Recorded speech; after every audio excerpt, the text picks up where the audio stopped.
Hello everyone, this is Anuradha Sharma and you're watching my channel IELTS with Anuradha. Now look at Part 1. Part 1. You will hear part of a tutorial between two students and their tutor. The students are doing a research project to do with computer use. First, you have some time to look at questions 1 to 5.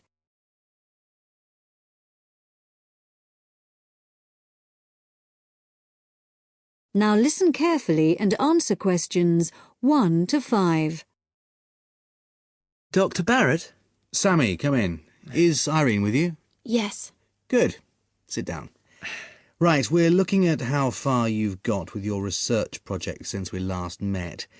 You decided to do a survey about computer facilities at the university, didn't you? That's right. We decided to investigate the university's open access centres and, in particular, the computer facilities.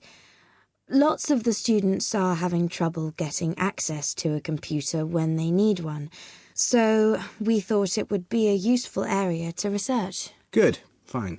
It's not a topic anyone has looked at before, as far as I know, so it's a good choice. So, what background reading did you do? Well, we looked in the catalogues in the library, but we couldn't find much that was useful. It's such a specialised subject, hardly anything seems to have been published about it. And as well as that, the technology is all changing so quickly. But the Open Access Centre has an online questionnaire on computer use that it asks all the students to do at the end of their first year, and the supervisor gave us access to that data, so we used it as a starting point for our research. It wasn't exactly what we needed, but it gave us an idea of what we wanted to find out in our survey. Then we designed our own questionnaire. And how did you use it? We approached students individually and went through our questionnaire with them on a one-to-one basis. So you actually asked them the questions? That's right. We made notes of the answers as we went along, and actually we found we got a bit of extra information that way as well, about the underlying attitudes of the people we were interviewing, by observing the body language and things like that. How big was your sample? Well, altogether we interviewed a random sample of 65 students, 55% male and 45% female. And what about the locations and times of the survey? We went to the 5 open access computer centres at the university and we got about equal amounts of data at each one. It took us 3 weeks. We did it during the week, in the day and in the evenings. Not the weekends? No. So presumably your respondents were mostly full-time students? Yes. Oh, you mean we should have collected some data at the weekends from the part-time students? We didn't think of that. OK, it's just an example of how difficult it is to get a truly random sample. So, how far have you got with the analysis of results? Well, everyone agreed there was a problem, but we're more interested in what they think should be done about it. The most popular suggestion was for some sort of booking system. About 77% of the students thought that would be best, but there were other suggestions. For example, about 65% of people thought it would help if the opening hours were longer, like 24 hours a day. Before you hear the rest of the talk, you have some time to look at questions 6 to 10.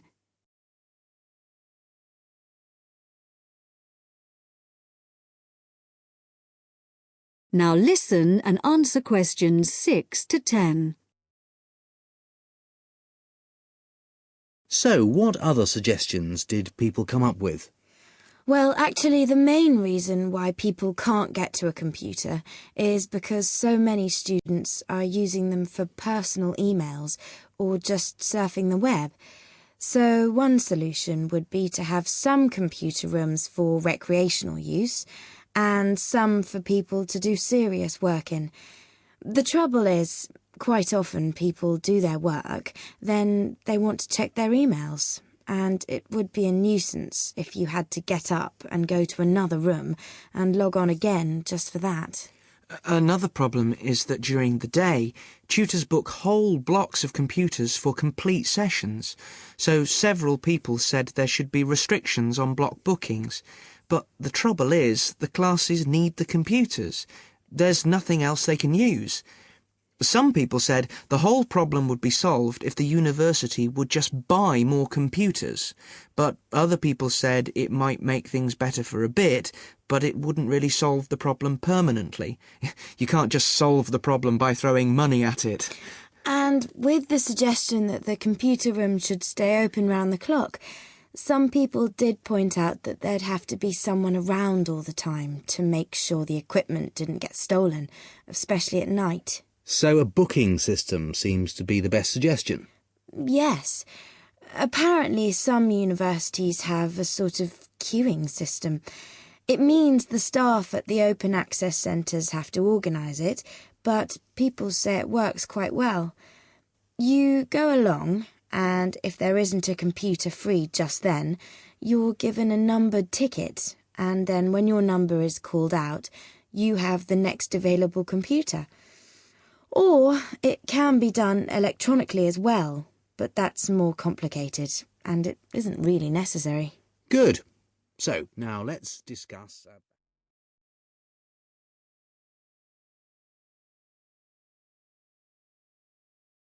That is the end of part 1. You now have half a minute to check your answers.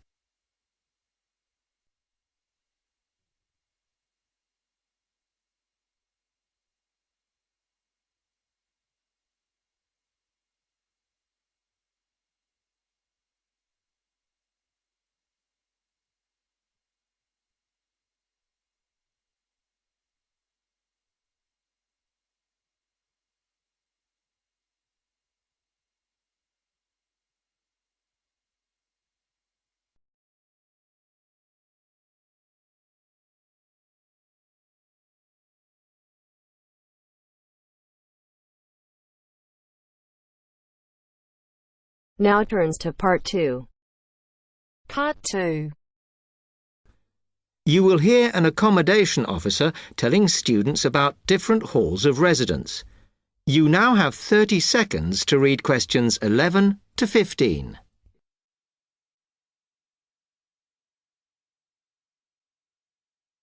Good afternoon, and welcome to Stanton University.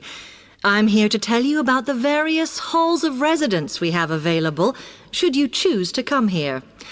We aim to offer accommodation in halls to all first-year students, and you'll find there's a good variety to choose from. First of all, there's Brown Hall, which, as you'll see, is not the most modern of buildings, but it is very popular with some students.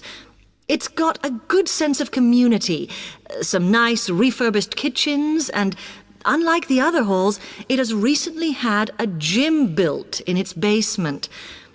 Another option is Blake Residence, which is built like a large house, and so everybody cooks and eats together.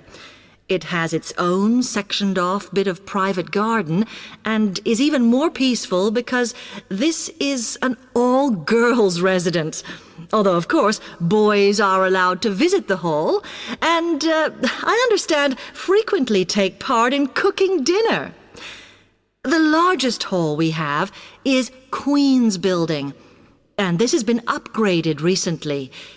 The original parking area has been built on so that the hall now has a large common room, and each bedroom now has its own shower room, which many students regard as a real bonus. A further option is the Parkway Flats, which won an award for design in its day, and this building now has a preservation order on it. This has meant that only a limited amount could be done to upgrade it, and the surrounding area is important, so parking is not permitted around the flats. However, the flats do have many extra facilities, such as a special computer room, a small library, and a self-service restaurant. The cost of breakfast, lunch and dinner is covered in the fees for this hall, so it does look a bit more expensive. The last residence we can offer you is Temple Rise, which again is slightly more expensive than other halls as the rooms are larger. This has got very lovely views across to the coast, and this more than compensates for the fact that bathrooms here are shared between 6 students. However, the hall has domestic staff who clean the rooms once a week, so this is perhaps an attractive option for the messier amongst you. You now have 30 seconds to read questions 16 to 20.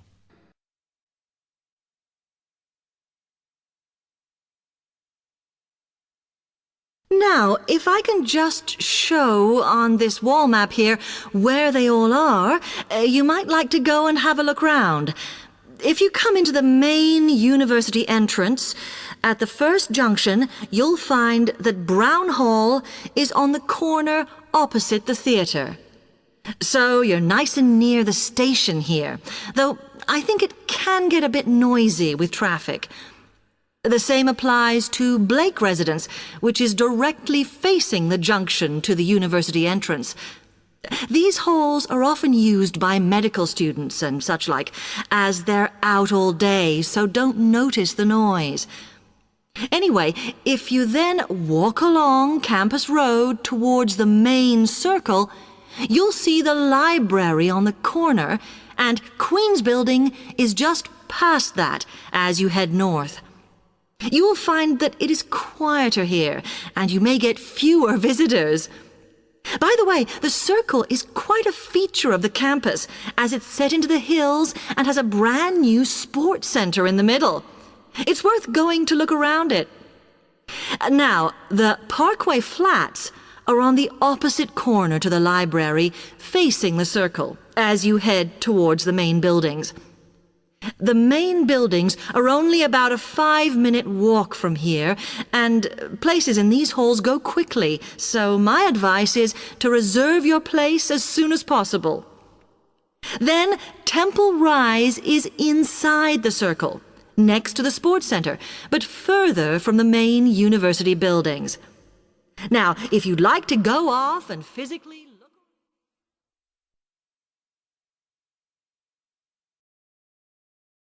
That is the end of part 2. You now have half a minute to check your answers.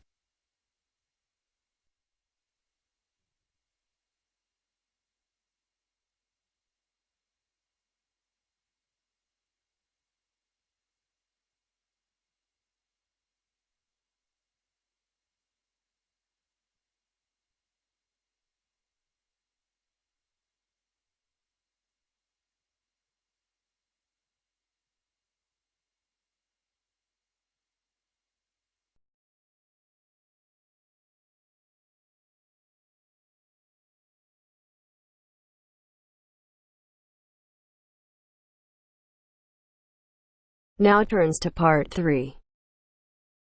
Part 3. You will hear 2 business studies students discussing a presentation they'll do on an article on working effectively in groups. First, you have some time to look at questions 21 to 26.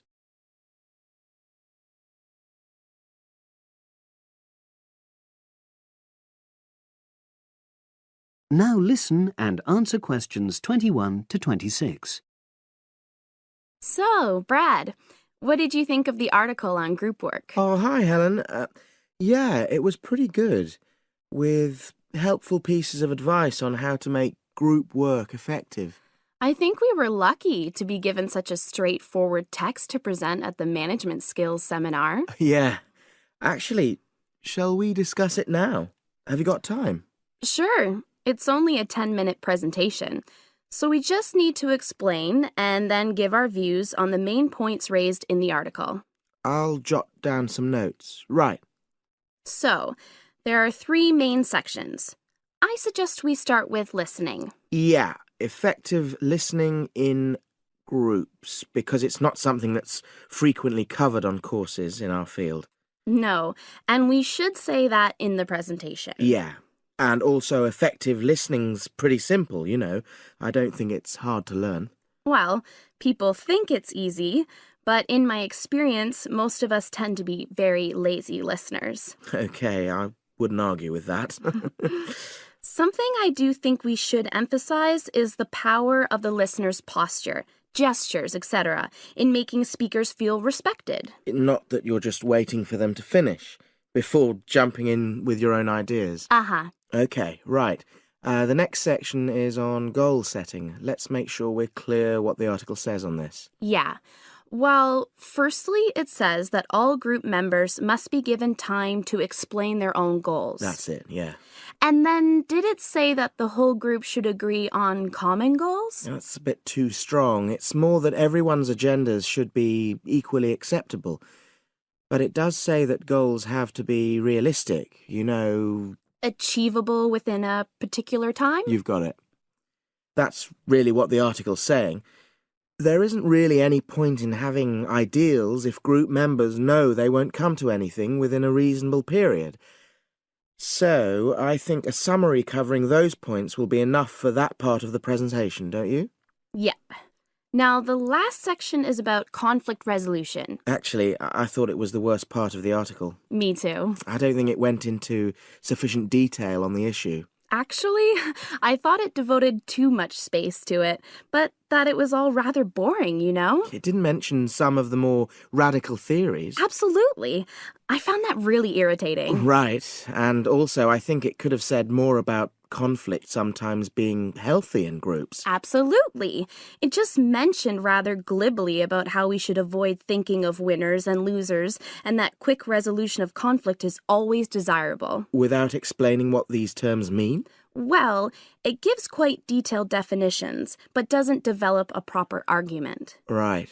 So, for the presentation, I think we just give some definitions and then explain what we felt were the weaknesses in the article's treatment of conflict resolution. Yeah, good.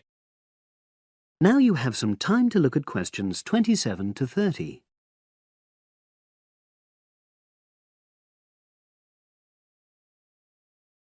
Now listen and answer questions 27 to 30. So, let's think about what we have to prepare for the actual presentation. Well, I suppose we'll use PowerPoint, but I'm hopeless at using it, especially if it has any visuals. I really have to look into doing a course on it because I know I'll need it in the future. Don't worry, I'm quite happy using PowerPoint and I'll put it together when everything else is ready. That's a relief. But yes, do that later. Okay. Now, I heard the tutor saying we have to include some well-chosen quotations from the article. I'm not sure if we do. I'll email him to find out. No need. I can just have a look at the specs he gave us when he set the task. That'll be quicker. But the tutor definitely said we have to prepare a handout to go with the talk. I'm not really sure how we do that. Sarah did one last year. Who's she? She's doing the same option as me on marketing. I'll ask her advice on what to include. Great. So that just leaves the bibliography at the end. I suppose it'll mainly be articles. Yeah. So we'll just look on the web, and we can leave that till later. But we've been advised against that? Well, we could have a look through some journals in the library. I think we should start by looking through module handbooks. I think that'll give us some good leads. Yeah, you're probably right. So that's all the topics.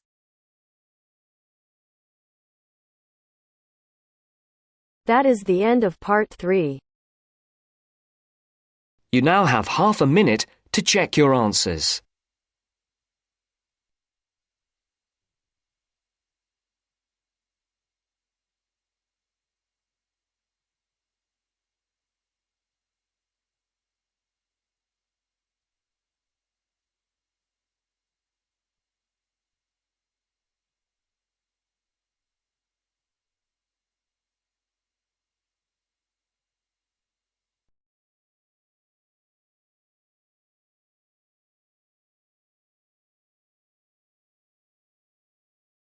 Now turns to part 4. Part 4. You are going to hear a news broadcast about proposed developments in a local area and about a local college. First, you have some time to look at questions 31 to 40.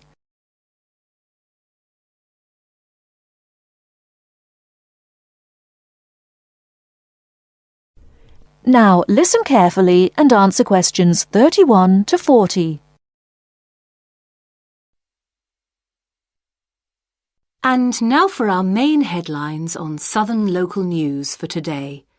First of all, the report relating to the proposed motorway and other developments around the village of Tartlesbury was published this morning. And, as has been expected, it has created quite a lot of interest.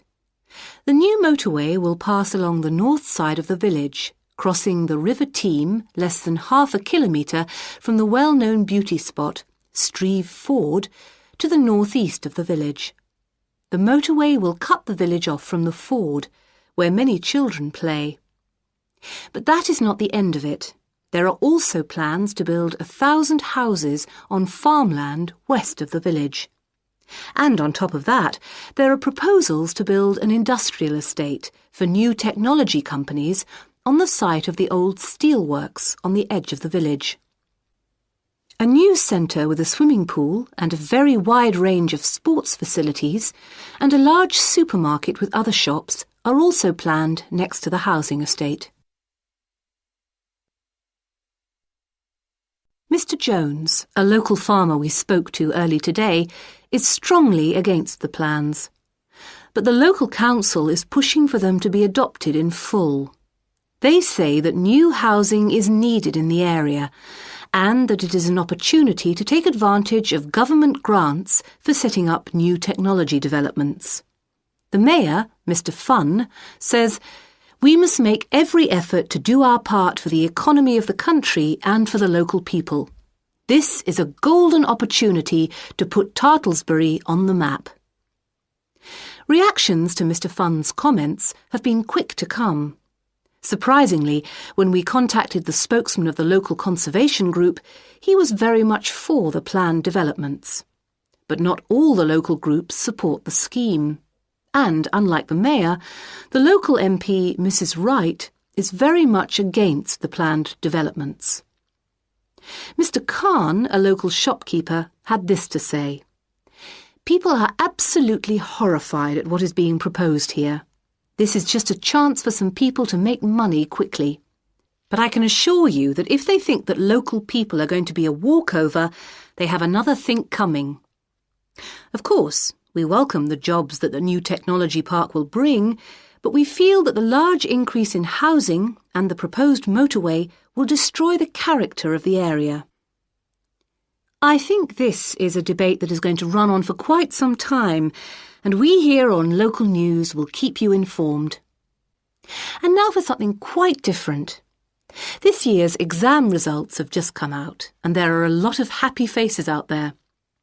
It would seem that the number of young people going on to university from the local college in Upton, which is not far from Tartlesbury, has increased by 25% this year.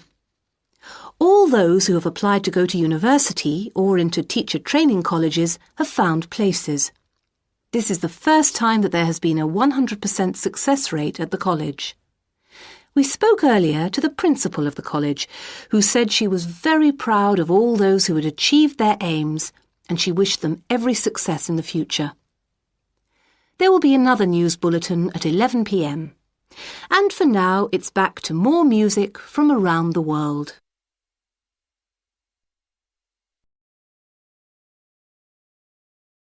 That is the end of part 4.